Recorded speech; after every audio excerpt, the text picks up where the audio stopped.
बिस्मिल्लाहिर्रहमानिर्रहीम। अस्सलाम वालेकुम स्टूडेंट। सेकंड सेमेस्टर आज आपका पहला लेक्चर जो है सेकंड सेमेस्टर का शुरू कर रहे हैं, तो उम्मीद है कि आप इसको फॉलो करेंगे और ये लेक्चर जो है वो सेकंड ईयर के सेल साइकिल में भी काम दे सकता है। सेल साइकिल यानी सेल जो है उसकी तकसीम, सेल डिवीज़न। सेल साइकिल जो है जब रिप्रोडक्शन का अमल होता है तो नए सेल बनते हैं और सेल जो है एक साइकिल में से गुजरता है जिसे हम सेल साइकिल कहते हैं। A typical cell goes through a process of growth, development and reproduction called the cell cycle. तो एक सेल जो है वो इन तमाम स्टेज में से गुजरता है जिसमें उसकी ग्रोथ होती है, उसकी डेवलपमेंट होती है और रिप्रोडक्शन होती है। Most of the cycle is called interphase. Cell के दरमियान जो ज़्यादातर जो वक्फा है उसको हम इंटरफेस कहते हैं, जो कि दो डिवीजन के दरमियान एक वक्फा होता है, इसके दरमियान का एक पीरियड होता है। तो जो स्टेजेस हैं उसमें एक माइटोसिस के स्टेजेस में G1 फेज है जिसे हम गैप 1 भी कहते हैं। दूसरा सेल्स दैट सीज डिवीजन जो कि सेल डिवीजन को रोक देते हैं। उसके बाद S फेज है जिसमें DNA की सिंथेसिस होती है। फिर G2 फेज है जिसमें, और उसके बाद माइटोसिस की फेज है। तो सेल साइकिल जो है लॉन्गेस्ट फेज जो है सेल साइकिल में वो इंटरफेज है। इंटरफेज में ज़्यादातर जो सेल है वो रेस्ट की हालत में होता है, यानी टिपिकली डिवीजन नहीं हो रही होती। The three stages of the interphase are called G1, S and G2 phase. तो इंटरफेज में जो है सेल की डिवीजन नहीं होती। सिंथेसिस में सेल जो है वो DNA की रेप्लिकेशन होती है, DNA जो है उसकी डुप्लीकेशन होती है। और उसके बाद इंटरफेज जो है हार्वर्ड और पैलिक ने 1953 में ये बताया है divided cell cycle into 4 phases या स्टेजेस, जिसको हम G1, S, G2 और M फेज कहते हैं। The G1 phase, S phase and G2 phase are combined to form the classical interphase, जबकि G1 फेज जो है after the M phase of previous cell cycle, जब mitosis हो जाती है तो पहले का जो सेल साइकिल कंप्लीट होता है उसके बाद G1 phase the daughter cell begin G1 of interphase of the cell new cell cycle. G1 is a resting phase, it is called first gap phase. Interphase जो है इसमें no DNA synthesis takes place during this stage. G1 is also called first growth phase. It involves synthesis of RNA, proteins and membranes which lead to the growth of nucleus and cytoplasm of each daughter cell toward their natural size. No DNA synthesis takes place during this stage. G1 is also called first growth phase. It involves synthesis of RNA, proteins and membrane which lead to the growth of nucleus and cytoplasm of each daughter cell toward their mature. यानी cell जो है वो नई तकसीम के लिए अपने आप को प्रिपेयर करते हैं। G1 involves transcription of 3 type of RNAs. तीनों किस्म के RNA की ट्रांसक्रिप्शन होती है, जो कि राइबोसोमल RNA है, ट्रांसफर RNA है और मैसेंजर RNA है। RNA synthesis is indicated by the appearance of nucleus in the interphase G1 phase nucleus. Protein synthesis during G1 phase number 1 है इसमें regulatory proteins which control various event of mitosis. Number 2 enzymes produce होते हैं, DNA polymerase necessary है for DNA synthesis of the next stage. Tubulin and other mitotic operator जो कि mitotic operator spindle बनाने के लिए इस्तेमाल होती हैं। S फेज जो है ड्यूरिंग S फेज या synthetic phase of interphase, replication of DNA and synthesis of histone protein occur. New histones are required to massive amount immediately at the beginning of S period of DNA synthesis to provide the new DNA with nucleosome. तो यहाँ पर जो है synthesis phase में नया DNA बनता है और जो प्रोटीन्स हैं वो रेप्लिकेट होती हैं और DNA की सिंथेसिस होती है। दस at the end of S phase, जब S फेज खत्म हो जाता है, each chromosome has 2 DNA molecule and a duplicate set of gene, यानी यहाँ पे 2 DNA के मालिक्यूल डुप्लीकेट हो जाते हैं और हर जीन पे डबल हो जाते हैं, डुप्लीकेट जीन हो जाती है। S फेज ऑक्यूपाई रफली 35 to 40% of the cell cycle. तो ये तकरीबन 35 से 40% जो है ये सेल साइकिल पर मुश्तमिल होता है। G2 फेज जो है this is the second gap और ग्रोथ फेज या इसे हम रेस्टिंग फेज ऑफ इंटरफेज कहते हैं। During G2 phase synthesis of RNA and protein continue which is required for sale growth. It may occupy 10 to 20% time of the cell cycle. The G2 phase draws to a close. The cell enter to mitotic या M phase. तो ये diagram है कि inter से phase के बाद जो है उसमें S फेज है और उसके बाद G2 S phase, G2 phase और इसी तरह प्रो फेज और इसकी आगे जो माइटोटिक फेज है और G1 growth phase. Cell division यानी सेल की तकसीम, इसको हम दो हिस्सों में डिवाइड कर सकते हैं। एक को हम कहते हैं कैरियोकाइनेसिस, जिसमें न्यूक्लियस की डिवीजन होती है, और दूसरा प्रोसेस है जो है वह है साइटोकाइनेसिस, जिसमें साइटोप्लाज्म तकसीम होता है। All living cell come from other living cell, जितने भी जानदार है वो पहले से मौजूद प्री एग्जिस्टिंग सेल से माजी वजूद में आते हैं। During mitosis the nucleus of the cell divide, nucleus जो है किसी भी सेल का डिवाइड होता है, फॉर्मिंग टू न्यूक्लियाई, इसमें दो न्यूक्लियस बनते हैं, which identical genetic which contain genetical information, दोनों में जेनेटिकल इन्फॉर्मेशन होती है। यानी एक सेल जो है इस प्रोसेस में दो सेल में तकसीम हो जाता है। सेल डिवीजन यानी माइटोसिस। रीजन फॉर माइटोसिस के क्यों जरूरी है? There are three main reasons for mitosis. Number एक के ग्रोथ, किसी भी चीज़ की नशोनुमा के लिए, उसको बढ़ने के लिए ग्रोथ की जरूरत होती है, जिसमें नए सेल चाहिए, या जो सेल डैमेज हो जाते हैं उन सेल की रिपेयर या हीलिंग के लिए माइटोसिस चाहिए, या फिर ए सेक्सुअल रिप्रोडक्शन जो है वो भी माइटोसिस के जरिए होती है। सेल डिवीजन बाय माइटोसिस, के माइटोसिस के जरिए जब सेल तकसीम होता है, सम सेल डिवाइड कॉन्स्टेंटली, कुछ सेल मुसलसल तकसीम होते रहते हैं। सेल्स इन द एम्ब्रियो, जो एम्ब्रियो के सेल्स होते हैं, जब एम्ब्रियो ग्रो करता है, जब उसकी डेवलपमेंट होती है, स्किन सेल जो है ये वियर एंड टियर होती रहती है, गट लाइनिंग सेल जो है, इंटेस्टाइन की लाइनिंग के सेल एक्सेट्रा, ये सेल मुसलसल जो है ये इनमें डिवीजन का अमल जारी रहता है। अदर सेल जो है डिवाइड रियरली आर नेवर, कुछ सेल ऐसे होते हैं जो कि बहुत कम डिवाइड होते हैं, या एक दफ़ा बन जाते हैं तो वो दोबारा जो है उनमें डिवीजन नहीं होती। जैसा कि ब्रेन सेल, नर्व सेल हैं जो एक दफ़ा बन जाते हैं उसके बाद उनकी तकसीम नहीं होती। इस तरह स्पाइनल सेल जो है, नर्व सेल जो है, इसी तरह कार्डियक सेल जो है, तो जो एक दफ़ा बन जाते हैं उनमें दोबारा तकसीम का अमल नहीं होता। लेकिन टू सेल जो है डिवीजन, इसकी फिर दो किस्में हैं। एक माइटोसिस है जिसको हम इक्वेटिक यानी सोमैटिक सेल में होती है, और इक्वेशनल डिवीजन भी कहते हैं, जिसमें क्रोमोसोम की तादाद सेम रहती है। दूसरे मियोसिस है, इसमें जो कि सेक्स सेल में mother sex germ mother cell में होती है, और जब ये डिवीजन होती है तो ये दो दफ़ा डिवीजन होती है, और क्रोमोसोम की तादाद जो है डॉटर सेल में हाफ रह जाती है। सेल डिवीजन के लिए जो वैकेबलरी इस्तेमाल होगी, इसमें एक तो हम सोमैटिक सेल का लफ्ज़ इस्तेमाल करते हैं, जो बॉडी सेल होते हैं, a cell whose genes will not be pass on to the future generation, और दूसरे जर्म सेल होते हैं जो वो सेल होते हैं that destinated to become gamete, जिन्होंने बाद में गैमीट एग या स्पर्म बनना होता है। A cell whose gene can be pass on to the future generation, तो फ्यूचर जनरेशन में उनके जीन जो है पास ऑन होती हैं। सेल डिवीजन वोकैबुलरी में सेकंड जो है डिप्लॉइड का लफ्ज़ इस्तेमाल होता है, cell with two chromosome set in each of its cell, इसे हम डिप्लॉइड कहते हैं। और हेप्लॉइड अगर 1n नंबर, जैसा कि एग और स्पर्म ही होता है, तो क्रोमोसोम की तादाद 1n होती है।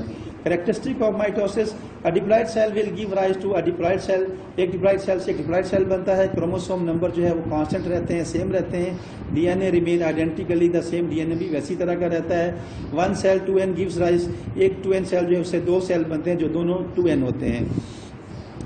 माइटोसिस जो है, माइटो का लफ्ज़ है, माइटो का मतलब होता है thread like occur in somatic cell, और ओसिस कहते हैं प्रोसेस को, एक ऐसा प्रोसेस है जिसमें क्रोमोसोम की तादाद सेम रहती है। Mitosis produce two genetically identical cell.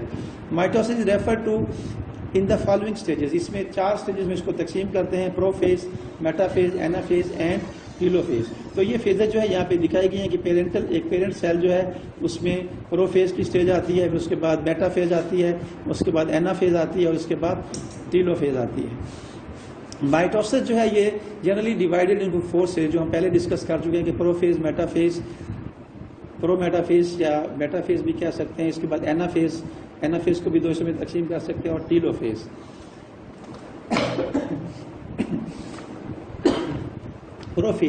Prophase जो है ये ग्रीक वर्ड है, प्रो का मतलब होता है बिफोर, और फेजेस का मतलब अपेयरेंस, यानी in prophase the cell begin the process of division, यहाँ डिवीजन का अमल शुरू होता है। द क्रोमोसोम जो है वो कंडेंस हो जाते हैं, और डीएनए जो है रैप हो जाता है around protein to make chromatin, और क्रोमाटिन जो है ये यानी जो माइनर कॉइल है वो मेजर कॉइल में कन्वर्ट हो जाती है, क्रोमोसोम कंडेंस होते हैं और विजिबल हो जाते हैं। न्यूक्लियर मेम्ब्रेन जो है वो डिस्पेयर होना शुरू हो जाती है, और न्यूक्लियर मेम्ब्रेन जब डिस्पेयर होना शुरू हो जाती है तो जो क्रोमाटिन मटीरियल है वो साइटोप्लाज्म में फ्री हो जाता है। सेंट्रियोल जो है माइग्रेट करते हैं, पहले तकसीम होते हैं, माइग्रेट होकर फिर अपोजिट पोल की तरफ चले जाते हैं।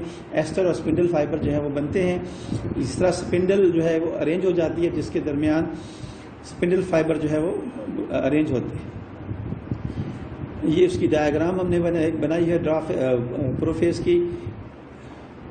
प्रोफेज जो है इसमें स्पिंडल फाइबर जो है यानी सेंट्रियोल जो है तकसीम होकर अपोजोल की तरफ जाते हैं, एस्टर जो है और इनके दरमियान जो है वो सिस्टर क्रोमेटिड जो है अरेंज हो जाते हैं, अरेंज होना शुरू हो जाते हैं। प्रोमेटाफेज में ये जो है ये dissolution of the nuclear envelope है, यानी न्यूक्लियर एनवेलप जो है वो खत्म हो जाता है। The start of the second phase of mitosis, prometaphase mitosis का सेकंड फेज यानी प्रोमेटाफेज शुरू हो जाता है, during which mitotic spindle is completed, इसमें स्पिंडल बन जाती है। And the chromosome are move into the position, chromosome अपने आप को अरेंज करते हैं at the centre of the cell, cell के इक्वेटर में बिल्कुल दरमियान में अपने आप को अरेंज करते हैं। At the beginning of the prometaphase compacted chromosome are scattered throughout the space that was the nuclear region, nuclear region में जितनी स्पेस है वहां पर ये स्कैटर्ड हो जाते हैं। Chromosome of the prometaphase cell are move by a process called congression, जिसे हम कंग्रेशन कहते हैं, toward the centre of the mitotic spindle between the poles, pole के दरमियान बिल्कुल सेंटर में सेल के बिल्कुल इक्वेटर पर जो है क्रोमोसोम अपने आप को अरेंज कर लेते हैं।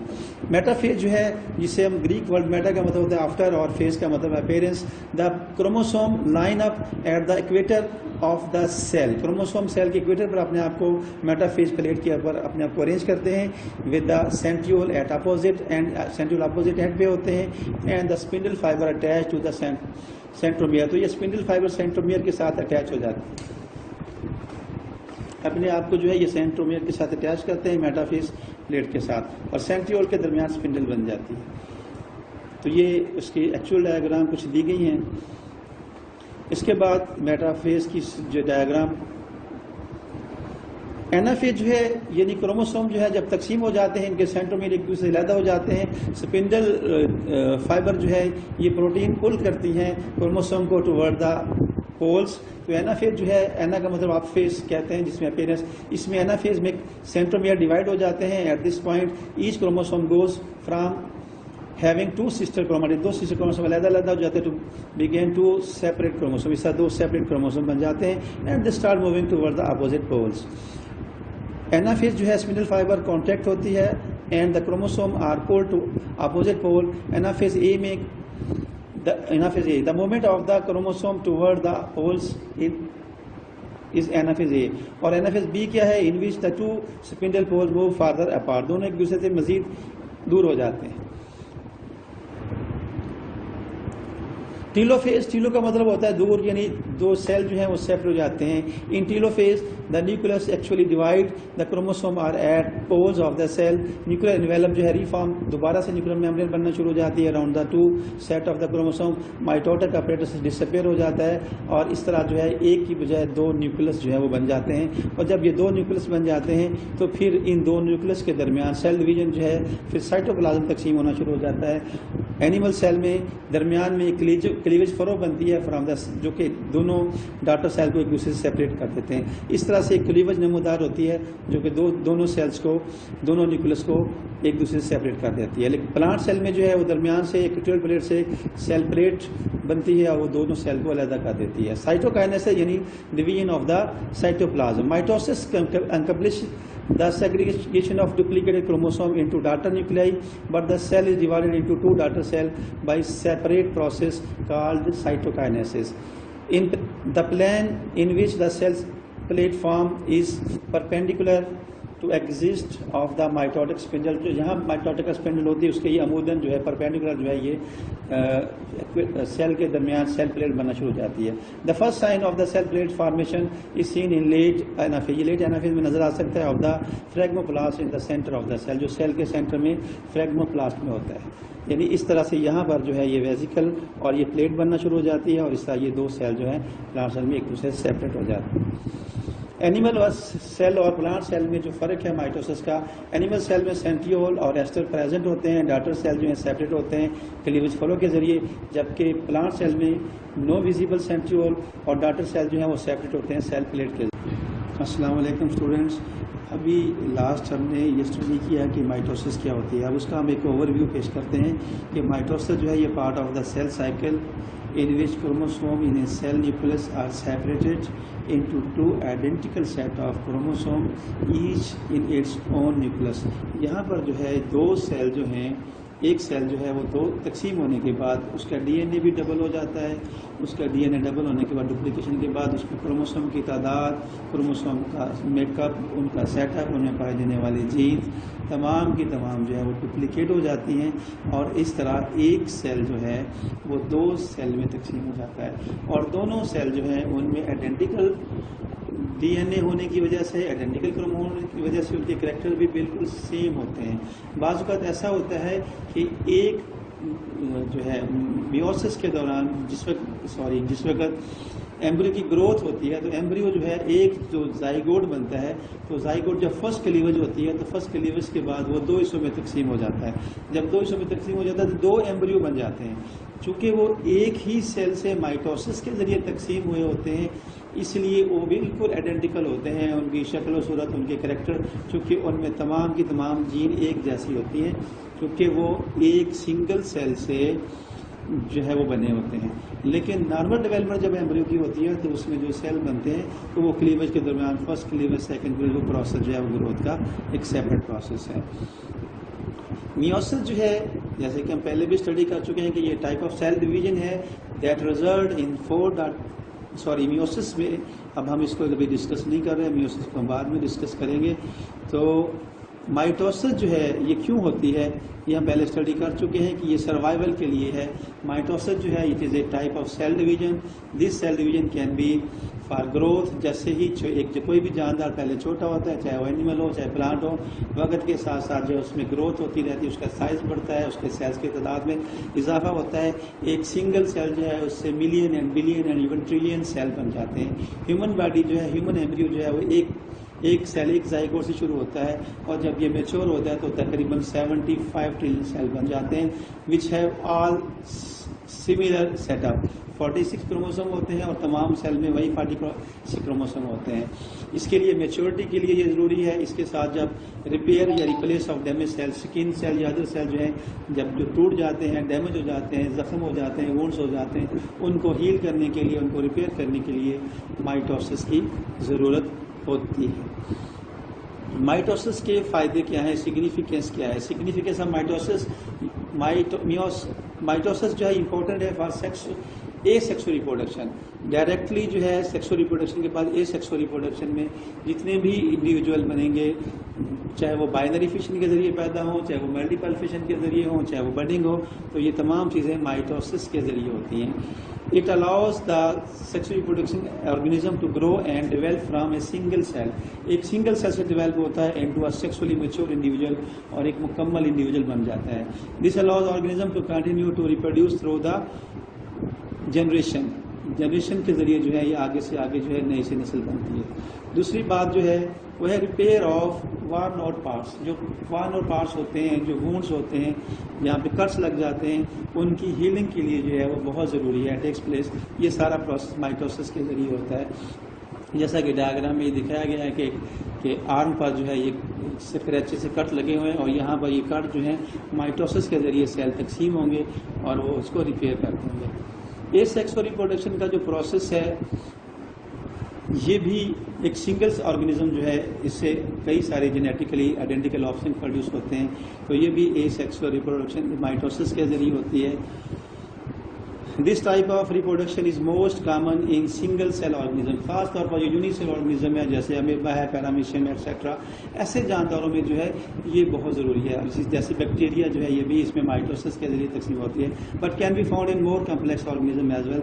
तो ये कम्प्लेक्स ऑर्गेनिज्म में भी पाई जाती है। बाइनरी फिशन यानी एक सेल का दो में तकसीम हो जाना, जैसा कि अमीबा में है कि सबसे पहले अमीबा में न्यूक्लियस जो है कैरियोकाइनेसिस के जरिए दो सेल में तकसीम हो जाता है, दो न्यूक्लियस में तकसीम हो जाता है, बाद में साइटोकाइनेसिस के जरिए साइटोप्लाज्म में तकसीम हो जाता है और इस तरह एक सिंगल सेल जो है, सिंगल सेल ऑर्गेनिज्म जो है जैसे amoeba reproduce simply by splitting into two new cell, जो दो नए सेल बन जाते हैं, दो सेल में तकसीम हो जाता है। जैसा कि ये प्रोसेस दिखाया गया है कि एक सेल दो न्यूक्लियस, फिर वो दोनों न्यूक्लियस जो है एक अलग सेल बन जाते हैं। बडिंग एक छोटी सी आउटग्रोथ जो है, खास तौर पर प्लांट में या एनिमल में, यीस्ट में ऐसा होता है कि बड जो है एक पेरेंट ऑर्गेनिज्म से एक बड बनती है और वो डेवलप होकर एक न्यू ऑर्गेनिज्म बन जाती है और ये सेपरेट होकर ये सेल डिवीजन के जरिए, माइटोसिस के जरिए जो है ये प्रोसेस होता है। माइटोसिस जो है ये अगर ऑर्डरली हो तो ये फ़ायदेमंद है और ग्रोथ के लिए ज़रूरी है, लेकिन हर सेल के अंदर एक बिल्ट इन मैकेनिज्म होता है जिसके ज़रिए उसमें माइटोसिस की जो तकसीम है, कितनी डिवीजन्स होनी है और कब होनी है, वो एक प्रोसेस के तौर होता है और वो अदर सेल के साथ मिलकर सेल सिग्नलिंग प्रोसेस के ज़रिए कंट्रोल्ड होता है। कंट्रोल्ड माइटोसिस जो है वो सिग्निफिकेंट है, लेकिन अनकंट्रोल्ड किसी वजह से कार्सिनोजेनिक एजेंट की वजह से, अल्ट्रावायलेट रेडिएशन या अदर पॉइजन की वजह से, अदर फैक्टर की वजह से बाज़ औक़ात सेल का जो कंट्रोल है वो लॉस्ट हो जाता है। सेल जो है उसकी जो कंट्रोल सेल डिवीजन है वो लॉस्ट हो जाती है और सेल रैपिडली डिवाइड होना शुरू हो जाते हैं। और ये सेल जब बहुत ज़्यादा तेज़ी से डिवाइड होते हैं तो वो एक इमेच्योर सेल होते हैं, और ये इमेच्योर सेल जब तेज़ी से बनते हैं तो एक एमॉर्फस मास ऑफ सेल इकट्ठा हो जाता है। ये एमॉर्फस मास ऑफ सेल जो है जब ये इकट्ठा होना शुरू हो जाता है तो ये दे में काज ए ट्यूमर, एक ट्यूमर एक रिसोली बन जाती है, या ये डैमेज कर सकता है और ये किसी भी पैसेज को अक्लूड कर सकता है। अगर ये लंग्स में हो तो लंग्स को डैमेज कर सकता है, ब्रेन में हो तो ब्रेन सेल जो है मुतासर होते हैं। तो किसी भी जगह पे जो है ट्यूमर का बनना जो है ये एबनॉर्मल माइटोसिस है, और एबनॉर्मल माइटोसिस जिसे हम कैंसर या कार्सिनोमा भी कहते हैं, जिसके नतीजे में अगर तो ये लोकलाइज हो, सिर्फ एक ही जगह पर हो, तो फिर उसे हम कहते हैं बिनाइन। और अगर ये सेल जो एमॉर्फस सेल्स होते हैं, अनडिफरेंशिएटेड सेल होते हैं, इमेच्योर सेल होते हैं, अगर ये पूरी बॉडी में फैल जाएं, हर जगह पे चले जाएं, ब्लड के थ्रू सर्कुलेट कर जाएं, तो फिर हम इसे मैलिग्नेंट कैंसर या कार्सिनोमा कहते हैं, जो कि बहुत ज़्यादा डेंजरस होता है, इवन फेटल हो सकता है। तो लिहाजा कंट्रोल्ड फॉर्म में जो है माइटोसिस जो है वो फ़ायदेमंद है, और अनकंट्रोल जो है इसकी हैज़र्ड्स हैं, इसके नुकसानात हैं, और ये नुकसानात जो हैं वो किसी भी जानदार के लिए हैज़र्ड हो सकते हैं। बेनाइन कंडीशन में लोकली जो है ट्यूमर फॉर्मेशन होती है, जो कि लोकली भी डिस्टर्बेंस का बायस बनती है, लेकिन मैलिग्नेंट की सूरत में जो है पूरे जिस्म में ये सेल फैल जाते हैं और वहाँ पे जाके इनमें फिर रिप्रोडक्शन शुरू हो जाती है, और बहुत ज़्यादा सेल जब इकट्ठे हो जाते हैं तो एक मास एक ट्यूमर बन जाती है। ओके जी, थैंक यू, अल्लाह हाफिज़। प्रोसेस का प्रोसेस जो है इसको हम यहाँ पर जो है रिपीट किया है। आप इस स्टेजेस के नंबर दिए हैं 1 2 3 4 5, तो आप इस वक्त तक इतना जान चुके होंगे कि आप इन स्टेजेस के नाम लिख सकते हैं। तो ये आप बच्चों के लिए मैंने छोड़ दिया कि आप इसको स्टेज का नाम बताएं, कौन सी स्टेज है, और इस तरह ये मैंने लिख भी दिया है, लेकिन पहले मैंने आपको मेंशन किया था, आप इसको चेक कर लीजिएगा। और phase of the cell cycle जो है, इन पे इंटरफेस, ये हम इसको रिवाइव करते हैं। उसमें इंटरफेस के बाद प्रोफेज है, मेटाफेज है, एनाफेज, टेलोफेज, और कैरियोकाइनेसिस के बाद साइटोकाइनेसिस। इस तरह माइटोसिस का प्रोसेस जो है वो कंप्लीट हो जाता है। अब यहाँ पर कुछ क्वेश्चन बनते हैं कि इस brain cell are somatic cell, somatic cells are reproductive or non-reproductive cell, when somatic cell produced by mitosis the daughter cell is diploid or haploid। तो ये इसके जवाब आपको इसमें मिल जाएंगे। ये मैंने book of cell biology by VK Agarwal और पीएच शर्मा से तैयार किया है। आपका कोई क्वेश्चन हो तो आप मैं पूछ सकते हैं। Thank you very much.